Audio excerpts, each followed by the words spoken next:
Juste pour continuer dans ce que j'étais en train de dire tout à l'heure, euh, il s'agit de notre éternité. Il s'agit de notre éternité et c'est important. Je pense qu'on est de plus en plus conscient de ce qui nous, de ce que c'est, puisque avec tout ce qui nous arrive là et les deuils, cela nous fait prendre conscience de beaucoup de choses. Mais c'est quand même un petit rappel dans le sens où on va peut-être se poser la question, mais comment agir? J'arrive pas ou j'ai envie de pardonner, je n'arrive pas à pardonner ou bien j'ai ce péché-là qui me tient, je n'arrive pas à m'en détacher ou j'ai déjà pardonné, mais pourquoi mon cœur n'est pas en paix? Vous voyez? Dieu dans sa parole, en fait, si on commence à cultiver simplement l'obéissance, quand Dieu dit pardonne, on prend la décision de pardonner. Si on nous demande d'aller voir notre frère ou soeur, demander pardon, on fait cela. Même si le cœur n'est pas d'accord, parce que le cœur peut ne pas être d'accord. Même si le cœur n'est pas d'accord, nous devons prendre la décision d'obéir à la parole. Maintenant, ce que nous devons faire près de notre Seigneur, c'est quoi?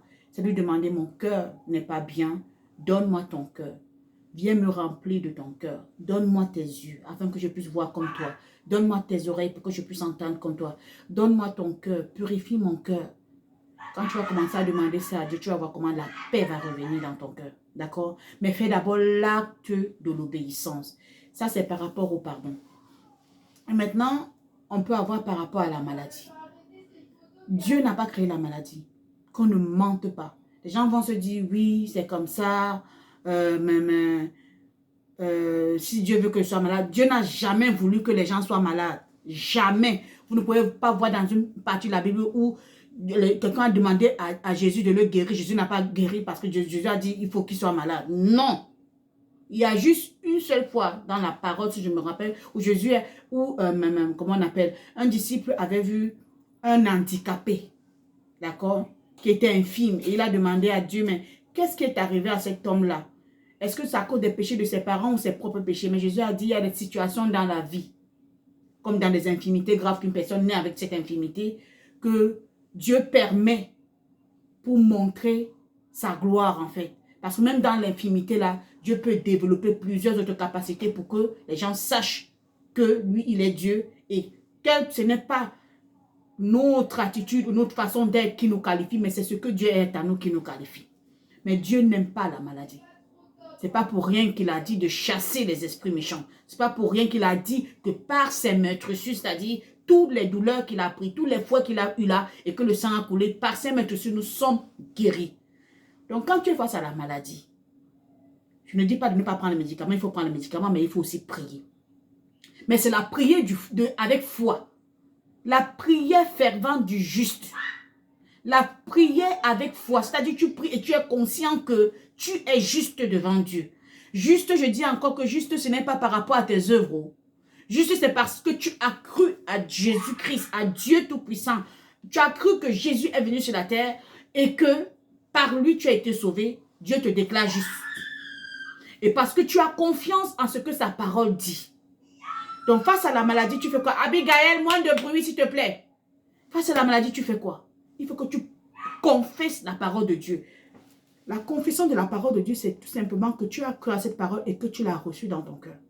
Parfois, nous confessons la parole, mais nous ne l'avons pas reçue. Parce que même quand nous confessons la parole, nous sommes déjà en train de chercher nos propres solutions. Ça veut dire qu'on n'a pas confiance. Quand on croit à la parole de Dieu, on la confesse et on la laisse agir maintenant. On laisse Dieu agir. Parce que même le naturel va avec le spirituel. Quand tu te noies, quand tu es dans l'eau, tu tombes, tu ne sais pas nager, tu vas te débattre, non? Quand tu vas te débattre, là, n'est-ce pas, tu te noies. Tu te fatigues. C'est dans la fatigue là que Dieu maintenant te repêche.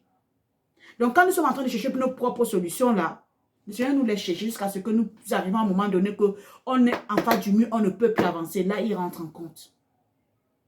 Oui, Dieu guérit. La parole de Dieu guérit encore.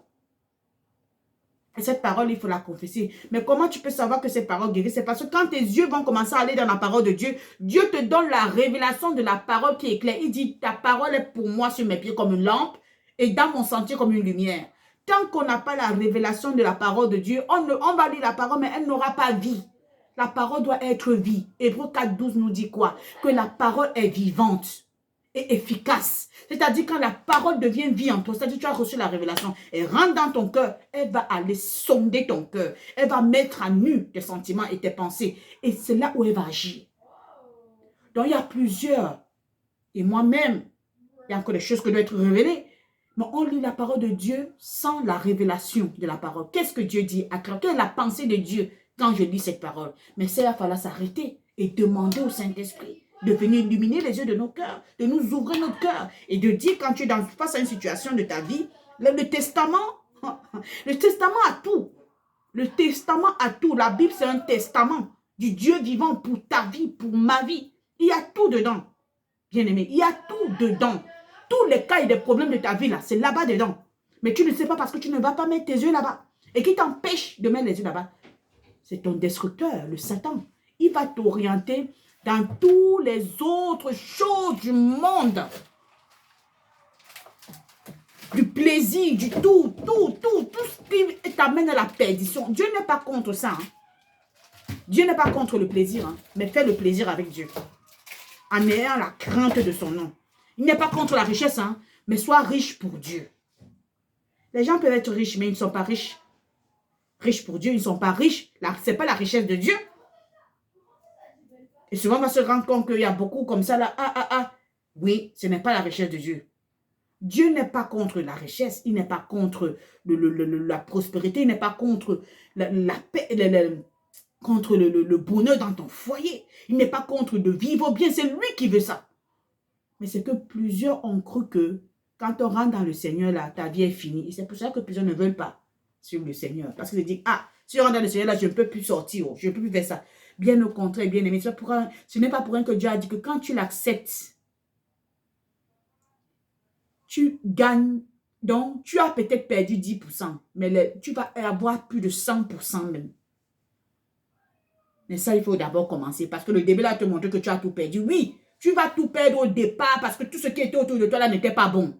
Ça sentait mauvais. Les mouches suivent quoi? Les mouches suivent où ça ne sent pas bon, non? Tous les champs qui sont autour de toi, là, ça ne sent pas bon. Quand tu vas changer de vie, là, tu vas voir comment tous vont partir. Parce que ce n'était pas bon. Et Dieu va te ramener maintenant ce qui est bon. Bien-aimé, notre vie en dépend. Je parlais de la Pâque tout à l'heure. Nous rentrons dans une semaine des rameaux après la résurrection. Que cette année, que ce Pâque 2022 soit pour toi une résurrection au nom de Jésus. Que cela soit pour toi une résurrection dans ta vie, dans tous les domaines de ta vie. Mais d'abord dans la relation avec Dieu. Parce que quand tu marches avec le Seigneur, c'est lui qui marche devant toi. C'est lui qui marche devant toi. Aujourd'hui, tout ce que nous avons, ce n'est que pure grâce. On n'a rien mérité. Et on ne méritera jamais rien. C'est que sa grâce qui nous conduit.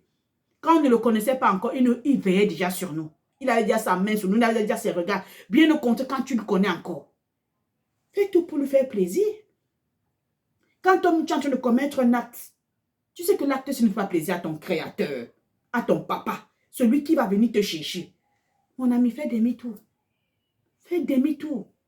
Il ne faut pas négocier avec le diable. Il ne faut pas lui laisser la porte. Et il est tellement subtil dans l'orgueil. Moi, il m'a tenu beaucoup d'années. Vous ne savez pas. Mais il m'a tenu beaucoup dans l'orgueil. Hein? Mais l'orgueil n'était pas forcément vis-à-vis de ma famille, c'était vis-à-vis de moi-même. Il y a des choses que Dieu te revêt quand tu commences à aller chercher, tu dis, hey! Tu vas vouloir que les gens t'apprécient. Mais l'orgueil est en train de grandir dans ton cœur. Quand les gens t'apprécient, on dit, tu fais du bien aux gens. L'orgueil est en train de grandir dans ton cœur. Moi, j'étais une personne, tout le monde dit, tu es gentil, Marie, mais cela dans mon cœur, ce n'était pas bon, parce que quoi? L'orgueil grandissait dans mon cœur, alors que j'ai envie de bien faire, mais vis-à-vis de moi-même, personne ne voit ça.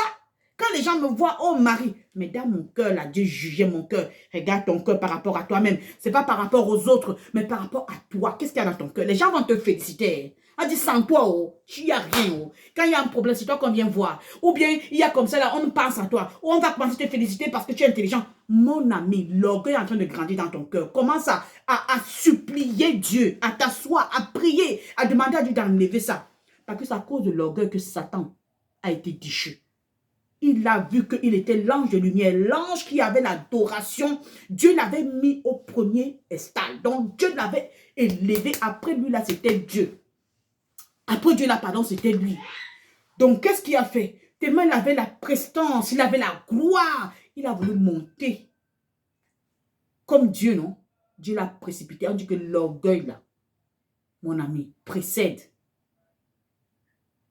Ou c'est précède la chute. Oui, c'est ça le verset. Attention à ça. Et c'est quelque chose que Dieu déteste. Il y a 7 choses, 4 choses que Dieu déteste, mon ami. Les hautains, les orgueilleux, tout ça. C'est écrit dans la parole. Je n'ai pas vraiment les versets en tête. Mais mes frères, notre vie en dépend. Voilà la Pâque qui arrive. Que cette Pâque, si nous tous nous décidons que non, ma vie ne sera plus jamais comme avant. Parce que le tout n'est pas porter les robes des sango pasto. Hein. Ah, mais je vous parle ici, là. On dit, ma pasto, mon ami, ce n'est pas le titre. Tous les jours, je me bats ici, là, Seigneur. Seigneur, qu'est-ce qu'il y a encore dans mon cœur, là, que tu veux laver? Ce n'est pas ma pasto, ce n'est pas les tumbas blancs, les habits, ou aller à la congrégation. Mon ami, Dieu connaît ton cœur. Il connaît ton cœur. Et ça, si le cœur, là, n'est pas arrangé, tu vas rater le ciel. Tu vas rater le ciel. Donc, tu as intérêt à te remettre très rapidement parce que ce qui arrive là, le Seigneur est en train de venir. Nous prions que tous et nos familles, nous puissions aller. Moté boué du longueur, moté boué. Donc, que quelqu'un ne te trompe pas. Ceux qui sont en train de commencer à me juger là, mon ami, vous vous jugez vous-même. Parce qu'aujourd'hui, ce n'est plus la vie de quelqu'un qui m'intéresse. Ce n'est plus la vie d'une soeur, d'un frère qui m'intéresse. Mon ami, je veux que c'est la vie, l'approbation de Dieu qui m'intéresse. Donc là, si je me place ici là pour parler, je parle non seulement pour moi-même, parce qu'il y a encore beaucoup de choses à faire, mais aussi pour vous. Mais aussi pour vous. On ne peut pas s'amuser avec la parole de Dieu. Nous devons aller. Ce n'est que ce qui peut changer et transformer quelqu'un. Ce n'est pas ce que je suis en train de te dire là aujourd'hui. Ce que je vais te dire là aujourd'hui, ça va peut-être t'apporter un petit réveil, mais après ça va finir. Tu vas encore repartir dans ta vie de tous les jours. C'est la parole de Dieu.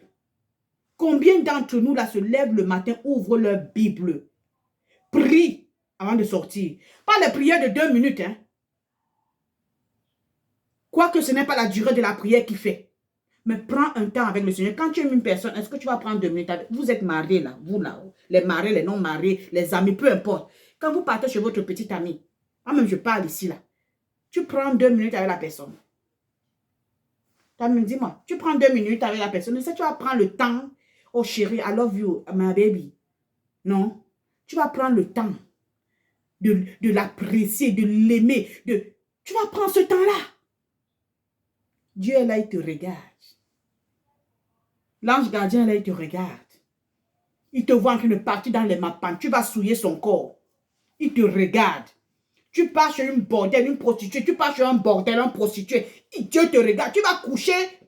Parce que Dieu est en toi. Hein, tu l'as accepté. Tu vas coucher une prostituée là. Tu couches avec le Seigneur, avec toi. Réflexion. Nous ne pouvons plus s'amuser comme ça. Le corps là que tu as là ne t'appartient pas. Le corps que je ne m'appartient pas, ça appartient à Dieu. Il est temps que chaque personne d'entre nous là, que tu t'arrêtes, arrête ce que tu es en train de faire. Tu ne peux pas continuer comme ça. La résurrection là qui va se passer, ça ne sera pas pareil. L'effondrement en train d'arriver. Ça sera un tout à coup. Un tout à coup.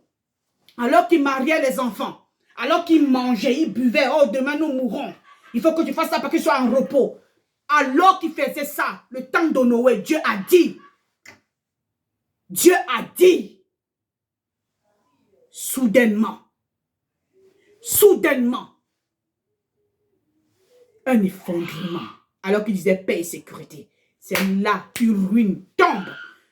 Et ça sera trop tard. Là, on a encore la grâce qui nous conduit. Mais bien aimé, si chacun d'entre nous n'attache pas sa ceinture, parce que c'est toi et toi seul, ça ne sera pas avec tes enfants, ça ne sera pas avec ton mari, ça ne sera pas avec ta maison, ça ne sera pas avec tes époux. Tu peux avoir un bon mari, éloquence, une bonne femme, éloquent, mon ami, c'est rien, c'est toi et ton cœur. Dieu te connaît. Il y a 3 personnes qui te connaissent. Dieu, toi-même et le diable. Moi-même, je suis ici là. On va te dire, Marie, comme ça, mon ami, Dieu me connaît. J'ai encore mes défis et mes combats. Mais je ne peux pas m'arrêter. Je ne peux pas me taire. Je ne peux pas me taire. Je sais qu'il y a les enfants dans ce groupe-là qui s'amusent avec leur corps. Ils partent n'importe comment. Je sais qu'il y a les hommes mariés ici qui s'amusent avec leur corps. Je sais qu'il y a les personnes qui se croient les 5000 n'y touchent. Vous vous amusez avec le corps. Vous vous amusez avec Dieu. Vous vous amusez avec Dieu. Mais je vous dis, le Saint-Esprit, il est là pour nous aider. Appelons-le pour qu'il nous libère, pour qu'il nous aide, pour qu'il ramène l'amour de Dieu dans notre cœur.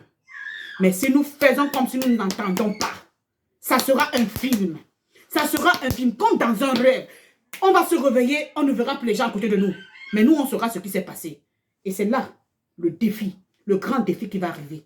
Comment tu vas vivre dans ce temps-là où il n'y a plus le Saint-Esprit qui est en train de retenir en ce moment les œuvres des ténèbres afin que les enfants de Dieu ne puissent pas subir. Mais quand Dieu viendra prendre son église, quand l'enlèvement, peut-être d'autres ne croient pas encore ça, mais ça viendra certainement. Quand ce moment viendra, il sera trop tard.